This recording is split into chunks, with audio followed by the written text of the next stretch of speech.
ఈ కలికాలంలో బ్రతికున్న మనిషి ఇండివిజువల్గా వారి స్వార్థంతో ఇండిపెండెంట్గా 80 సంవత్సరాలు బ్రతికిన సందర్భంగా చచ్చిన వారిని పక్కన పెడితే ఈరోజు ఈ క్షణం బ్రతికున్న అందరూ కలిసి విడివిడిగా జరుపుకుంటున్న ఇండిపెండెంటిజం, ఇండివిజువలిజం, ఈ క్షణం హిందూయిజం.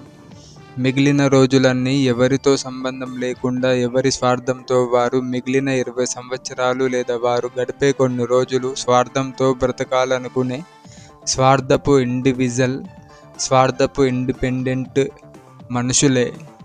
స్వార్థంతో విడివిడిగా ఉండడం లేదా స్వార్థంతో ఎవరి మీద ఆధారపడకుండా ఉండడం లేదా స్వార్థంతో స్వతంత్రంగా ఉండడం. ఇండిపెండెంట్ అంటేనే ఎవరికి నచ్చినట్టు వారు స్వతంత్రంగా ఉండడం. నువ్వు స్వతంత్రంగా ఉంటున్నావంటే నీలో ఎంతో స్వార్థం కూడా ఉంటుంది. అందుకే నువ్వు స్వతంత్ర పౌరుడివి, ఇండివిజానికి అర్హుడివి. అందుకే నీ చావు నువ్వు చస్తున్నావు.